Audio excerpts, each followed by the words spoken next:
22 armored vehicles, 1 coordinated ambush, 10 minutes. This is how Ukraine just dismantled an entire Russian mechanized column before it even reached the front line. On October 16, 2025, at exactly 7:50 a.m., a Russian mechanized column of 22 armored vehicles departed from the Malynivka area.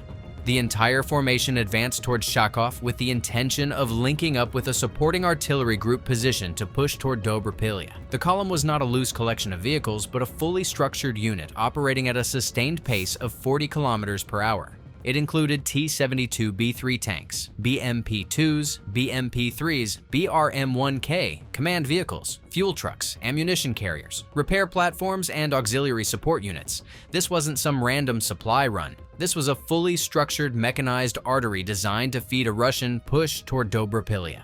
The goal was simple: keep the fuel flowing, keep the ammo stocked, keep the command intact so that the advance keeps rolling. But there's one problem. High above the convoy, a reconnaissance UAV had been following the convoy for 15 minutes before the ambush, collecting heat signatures, speed data, vehicle load indicators, and internal spacing patterns. It identified vehicles carrying electronically significant equipment, pinpointed command hubs, recognized where fuel reserves were stored, and tracked the movement rhythm. The UAV provided a level of behavioral analysis that turned the convoy into a predictable sequence rather than a military threat. All information was streamed to the Artillery Fire Control Center in real time, where an integrated strike plan had been pre-programmed the night before. The Russians had no idea they were already dead. The convoy moved in 3 operational groups. Up front, 6 vehicles, including 2 T-72B3s, 3 BMP-2s, and a BRDM-2 scout vehicle, the Spearhead. In the center, 8 vehicles forming the logistical core. 2 ammo trucks, 2 repair MTLBs, a BRM-1K command vehicle, 2 cargo platforms, and a reserve BMP-2. At the rear, the heavy hitters and fuel reserves, 3 BMP-3s, 2 T-90 tanks, 3 KAMAZ fuel trucks. On paper, this formation was textbook: properly escorted, properly structured, properly armed. And that was exactly the problem. Ukrainian commanders didn't see a threat. They saw a pattern: predictable movement, fixed spacing, routine timing. This column wasn't adapting, it was following doctrine. And doctrine is a death sentence when your enemy's been studying your playbook. The plan wasn't to overwhelm them with firepower, it was to exploit the one thing they couldn't defend: predictability. Disrupting it would do more than destroy critical Russian equipment. It would collapse the operational tempo across the entire sector. Reconnaissance teams tracked the route, engineers mapped vulnerable points, and artillery commanders built a timing-based ambush designed to eliminate the column's operational center before it could disperse. As the convoy left the last protective screen of Russian air defense coverage, it entered what Ukrainian analysts call a high-exposure corridor.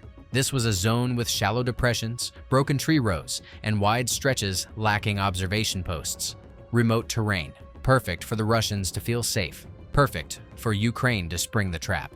To Ukrainian commanders preparing the ambush, it was the ideal compression point where the convoy would be forced to maintain formation without deviation.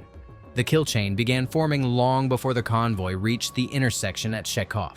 FPV drone teams lodged themselves in abandoned structures with 2.5 to 3 kilogram warheads designed to hit command and fuel vehicles. What's more, engineering teams placed remotely triggered mines not meant to destroy outright, but to force abrupt halts, creating gaps that artillery could exploit. Everything depended on the command vehicle entering the designated area at the correct second. The convoy approached Shakov just before 8 a.m. The BMP-2 led the way into the clearing. The T-72B3s rolled in behind it with standard spacing. Once the BRM-1K command vehicle crossed into the marked zone, the strike window opened. M270 rocket systems fired GMLRS cluster rounds pre-programmed for airburst at a precise altitude optimized to inflict maximum disruption on lightly armored or exposed components. Now, let me tell you how these rockets were supposed to pull off this attack. Each rocket set off its warhead at the programmed height, spreading fragments across the whole formation instead of aiming for single vehicles. These rockets weren't supposed to punch through armor. They were supposed to damage the exposed parts, hitting crews, knocking out optics, and forcing every vehicle to slow down or stop. That instant disruption is what turns a moving column into an easy follow-up target.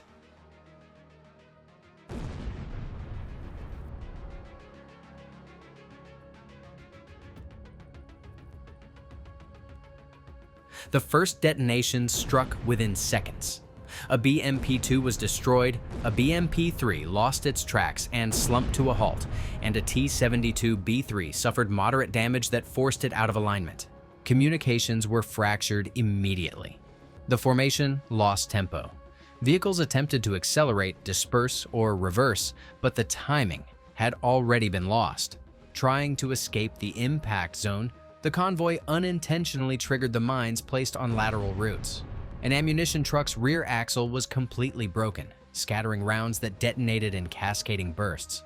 The BRM-1K command suite was disabled, severing coordination for artillery and infantry elements that depended on it. The fuel trucks at the back of the column attempted to reverse, but debris and disabled vehicles blocked both primary and secondary escape lanes. The convoy wasn't moving anymore. It was trapped. Then the FPV drones came. These weren't improvised drones, they were configured to bypass Russian electronic countermeasures by adjusting signal frequency mid-flight. Operators targeted the most vital components first: the BRM-1K command vehicle, an ammunition truck, and a T-72B3 attempting to reposition. Each impact shut down a critical capability. Without command and control, without fuel, and without mobility, the unit was no longer a mechanized column. It was a sequence of exposed targets. 6 minutes and 41 seconds after the first strike, the column was effectively neutralized. The battle did not devolve into a prolonged exchange because the conditions for resistance had been eliminated in the opening attack. Artillery continued suppressive fire to ensure no recovery attempts could be made. By the time Ukrainian reconnaissance teams performed secondary confirmation, the corridor from Malynivka to Shakov had been completely severed. The assessment documented 9 armored vehicles destroyed, 4 more immobilized beyond immediate repair, 4 abandoned by their crews, and 4 unaccounted for. That single strike did more than eliminate hardware. It halted the Dobropillia advance before it even started. Russian artillery groups relying on those ammunition trucks? Silent. Tanks needing repairs? Stranded. Units waiting for fuel? Immobilized. What was supposed to be a synchronized push toward Ukrainian positions collapsed within hours. Within 48 hours of the ambush, Russian artillery in the area fell to about 2/3 of its normal volume. The timeline for operations had to be adjusted. Commanders rerouted convoys onto longer, less efficient paths. Logistic flows were fragmented into smaller groups, each requiring escorts that drained manpower from frontline operations. Movement times increased, supply density decreased, operational pressure weakened. The ambush achieved what every modern military aims for: disruption of logistics, collapse of momentum, and forced reallocation of enemy resources. And then came the information warfare. UAV footage recorded by the Azov Brigade documented the aftermath. Disabled T-72B3s, immobilized BMPs, and the BRM-1K command node reduced to scrap. The footage spread through military channels, intelligence forums, and news outlets. It became a case study in how intelligence, timing, and coordination could dismantle a mechanized unit without ever engaging in a prolonged firefight. The psychological effect extended far beyond the battlefield. Russian crews understood that even heavily armored, fully escorted columns could be annihilated in 10 minutes if surveillance and defense systems aligned against them. The Russian command responded immediately. Mechanized convoys were shortened to reduce vulnerability. Route clearance expanded. Movement orders became more restrictive. Escorts increased, which reduced available combat vehicles on the front. Every defensive adjustment consumed fuel, manpower, and time. Tactical flexibility diminished. The battlefield shifted from maneuver warfare to survival-based movement. The ambush didn't just destroy vehicles, it forced Russia to change how it moved, supplied, and planned operations in the entire sector. The engagement demonstrated a core truth of modern warfare: massed armor is not untouchable. Without intelligence protection and unpredictability, even well-equipped units become targets. The Shakov ambush undermined decades of doctrine that assumed mechanized columns, when escorted and properly structured, could advance with limited risk. It proved the opposite. With drones, mines, behavioral analysis, and precision artillery, a smaller, well-coordinated force can break an entire armored formation inside a single operational window. By early November, the pattern was hard to ignore. Units that once moved freely now advanced in short, controlled jumps. Convoys waited for drone clearance before committing to open roads. Fuel trucks needed armored escorts, which they didn't have enough of, which pushed schedules back even further. Missed delivery windows created gaps in ammunition flow, forcing some battalions to halt operations just to rebuild their stock levels.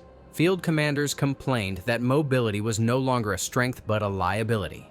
Orders that used to take minutes now took hours, as every formation required route checks, overwatch assignments, and standby artillery support. Even when the road was clear, nobody wanted to risk losing irreplaceable vehicles to a surprise strike. The tempo dropped, initiative faded, and the entire front began operating on caution rather than momentum. The long-term consequence was simple. Movement became the new battlefield. It wasn't about seizing ground, it was about surviving the trip to the fight. And every time a column stalled or rerouted, the offensive calendar slipped, giving the defenders more time to prepare, reorganize, and reinforce. This is how one disruption ripples across an entire campaign, by turning mobility from a standard procedure into a constant calculation of risk. The Ukrainian forces at Shakov showcased the power of integrated warfare, not through overwhelming firepower, but through intelligence, timing, and synchronization. The destruction of the column demonstrated how a layered kill chain, reconnaissance, drones, artillery, mines, and rapid assessment can neutralize a superior force with limited cost. It forced a strategic recalibration from the Russian side and reinforced a principle that defined the evolving nature of the war. Dominance is achieved through coordination, not through mass. Ukraine has been tightening its strike doctrine month after month, and this attack showed just how far that process has come. Every strike is sharper, more coordinated, and built on a growing library of real battlefield data.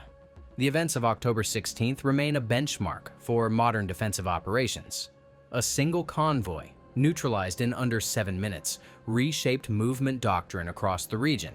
And even now, the lesson stands unchanged. Precision, planning, and information superiority decide the outcome long before the first shot is fired.